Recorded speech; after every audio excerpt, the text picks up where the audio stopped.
Jennifer, just to start out, working with Ron Howard again. It was a very successful relationship last time, winning the Oscar. So what's it like to come back and work with him?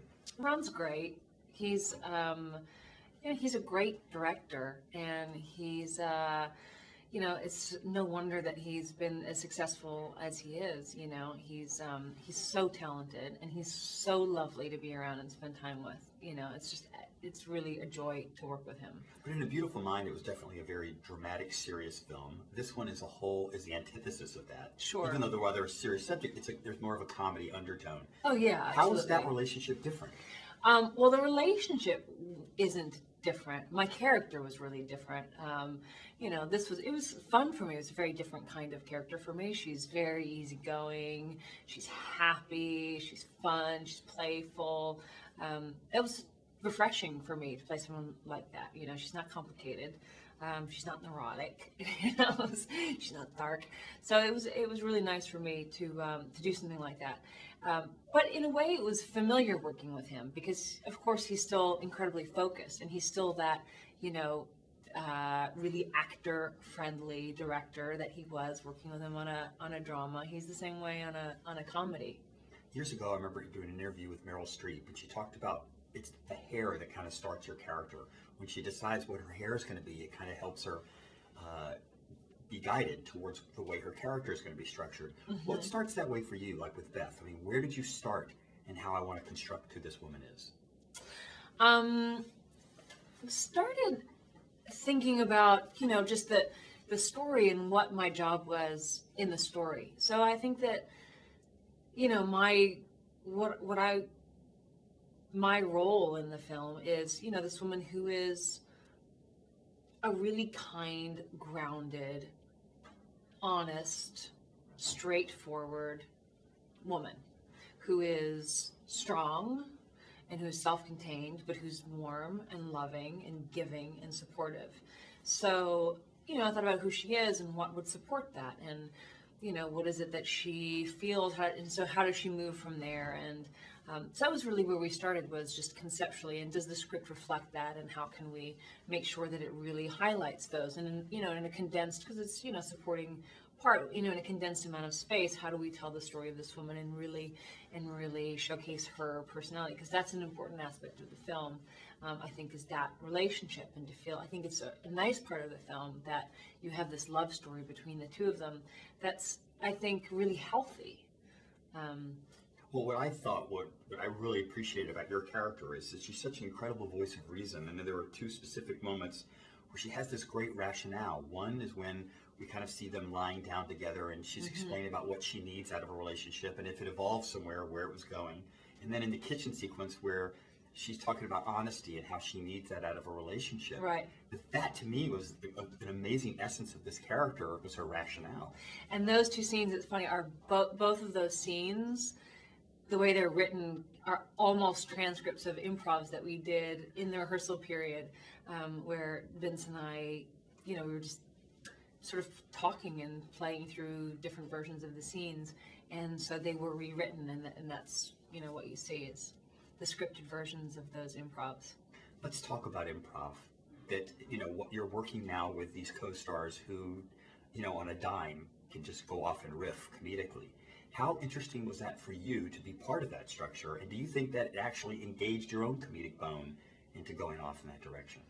Well, again, that's not it wasn't my place, so it would have been wrong for the movie had I tried to, I'm not supposed to do that. The movie doesn't want Beth to all of a sudden be that character. That's sort of like the juxtaposition of the two characters in the relationship with I'm the straight man and he's, but it was certainly really fun to be part of it and to watch it. And some of it, I mean, you just, when Vince did those takes where he was just sort of improvising and riffing, some of that stuff was really very colorful and shocking and very funny. But it's great watching your reaction, especially when he starts telling the stories of why he has the breakout and why he got into the fight. Mm-hmm. And you just know in her eyes that she knows he's not telling the truth. Yeah, she really wants to believe he's telling the truth, but it becomes less and less plausible, that story, as he goes on, How much of a hockey fan are you? I mean, there was a lot of sequences where you had to be out in the stands cheering. Yeah, it was fun. It was fun doing that, but I will be honest, I am not well informed about hockey. It's not something that I know a lot about. But it was certainly fun doing it, and it was certainly fun being in Chicago when the Blackhawks won, because it was just, I mean, this town was, out in the streets, horns honking, people screaming, and it was really nice to see. Are you more adept at a sport? I mean, is there something that you kind of gravitate towards, especially having kids? One presumes you have to get down to the trenches every so often. Well, we do a lot of skiing. I love to ski, and we in the summertime we do a lot of. It's not really a sport, but we do a lot of backpacking together, and we play tennis. Now, your character in the film is a chef. I was Yeah. just wondering what your own Epicurean skills were like. I do actually a lot of cooking. I would in no way call myself a chef.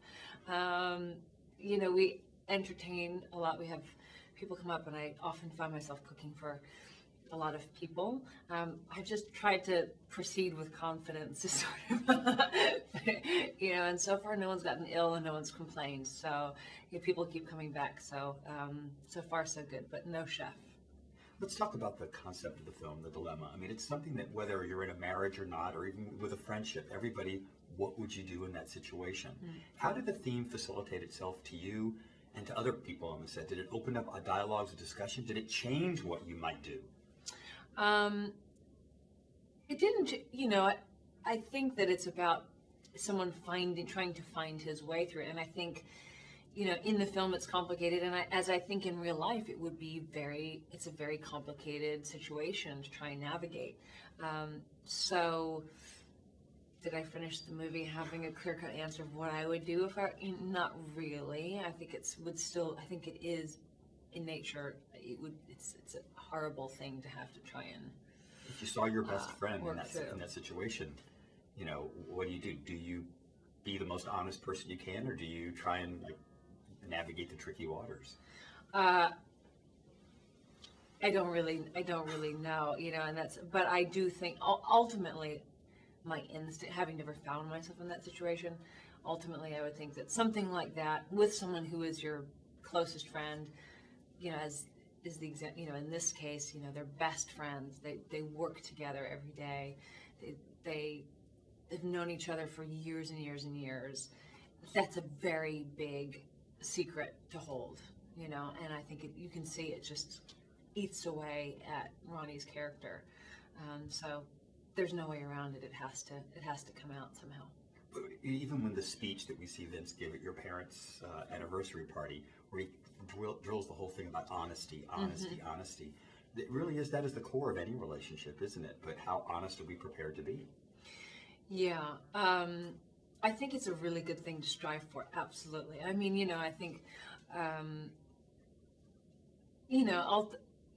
the end of the day, I think if one keeps secrets, I think that's Beth's argument, and they have that scene where they're talking. She says, but it's not really the fact that you had this experience with Geneva, or it's not about the specifics of what it is. It's about the fact that if you have a secret and you're withholding something, then that gets in between our intimacy. That sort of shifts the power in a way, and it belittles who they are, and what their relationship is, and that's really what she has a problem with. She feels like, well, suddenly then we're not actually partners on equal footing, and I think that's pretty sound. And just pretty sound argument. Last question for you, Jennifer. What was the moment for you where you couldn't keep a straight face on this movie? Was there a particular sequence where those guys, or the situation, you just lost it? Was it them dancing? Was it his speech? The speech was pretty funny. I think what's in there was a lot of what is in there now. There's the aerobic stuff, and him being away on business in the garment center. That stuff was not in the script, and so that was a pretty interesting take. I think everyone found that amusing. Well, Jennifer, as always, it's such a pleasure. Thank you so much. Thank you. Lovely to see you. Enjoy.